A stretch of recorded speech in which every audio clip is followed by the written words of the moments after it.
The princess's eyes immediately flew open, and she sat up so fast, her head smacked right into Jack's.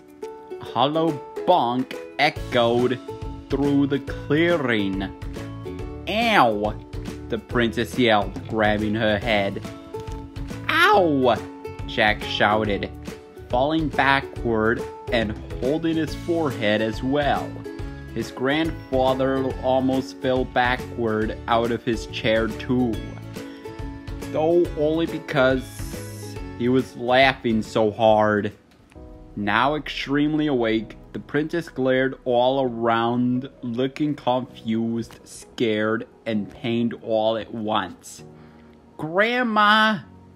she yelled.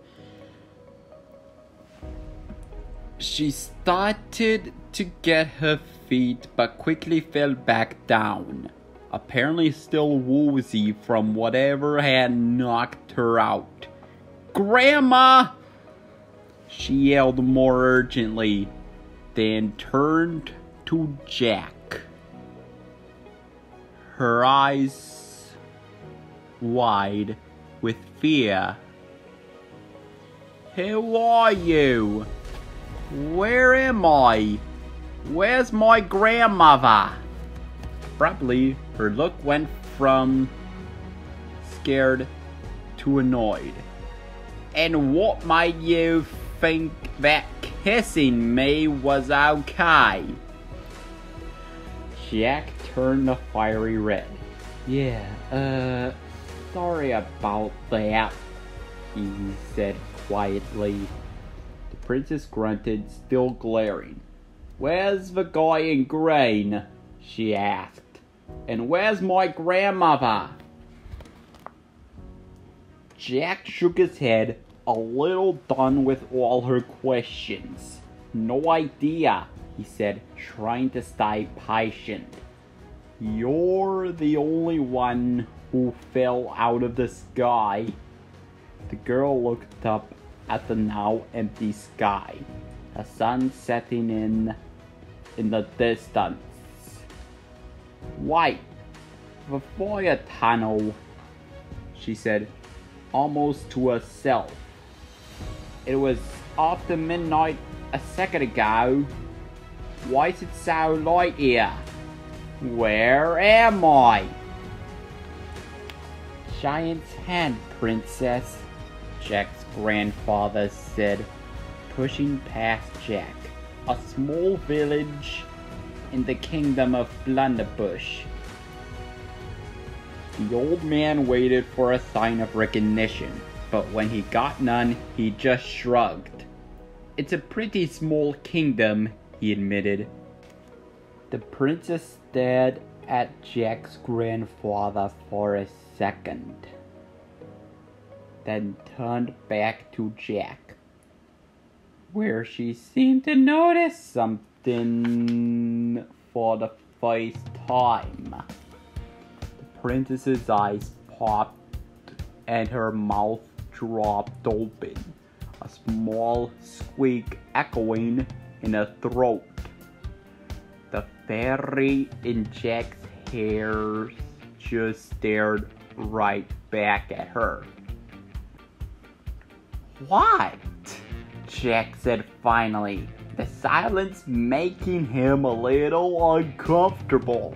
The princess pointed at the fairy, still not saying anything, her mouth still wide open. The fairy pointed back with a smile, enjoying the game. "It's a fairy," Jack said. His annoyance started to creep into his voice. "What's wrong?"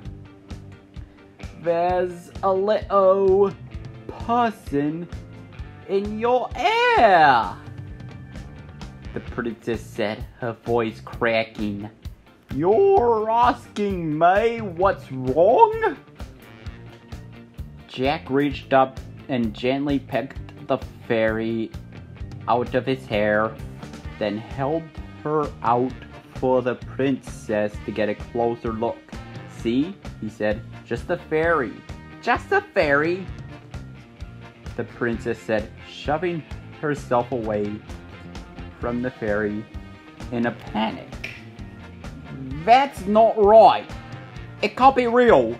It's a special effect or something, right? I mean, I could deal with little monsters with axes and blue fire tunnels and everything, but that's not right. The fairy's smile turned into a frown, and she stuck out her tongue at the go. Jack held his other hand protectively in front of the fairy, shielding her from the princess's outburst. There's no reason to be rude, he said. Rude? The girl said, her voice cracking again. Oh, I get it. I'm asleep, and this is all a dream, right? She reached out and pinched Jack. Ow, he said, then pinched her right back. Ow, she yelled, pinching him again. All right, his grandfather said, inciting himself between the two of them, stopping Jack's return pinch in a very unsatisfying way. I think we've all established that no one's asleep. Why don't we introduce ourselves? I'm Jack, and this is my grandson here, also named Jack. He's Jack the 13th, the lucky one I call him. The old man laughed, but no one else did. And you are... The girl paused, and then said, my. Well, princess, you're obviously in distress, Jack's grandfather said, reaching a hand out to help the girl to her feet. Did you say your grandmother is missing? Maybe we can help. Jack glared at her, not really over the whole pinching fiasco. Who said we want to help? He muttered. Was that what you called kissing me? The princess asked, throwing him a dirty look. Helping? Jack blushed, angry and embarrassed at the same time. The boy was trying to wake you up, the old man said before Jack could say something rude in response. He wasn't sure it would work, since he's no prince, obviously, but apparently they're relaxing the standards. He's not a prince, huh? Said the princess, one eyebrow raising as the old man helped her to her feet. Then her eyes shifted to the fairy and Jack's hair again. Oh, come on, she said with a weak smile. Princess, you can't be serious. No princess around here, obviously, Jack's grandfather said. The nearest one's a good day or two away. But why waste the time when my boy is ready to help? He's not much, but he'll get the job done, princess. Her eyes narrowed. Okay, let's back up. When you say that word, princess? The old man asked. Yeah, that one, she said. You're not just doing the old person thing where you call girls cutie names cause you think that's charming or whatever, are you? Certainly not, Jack's grandfather huffed. I don't think I'm charming. I know, missing the point, the princess said, voice edging on panic.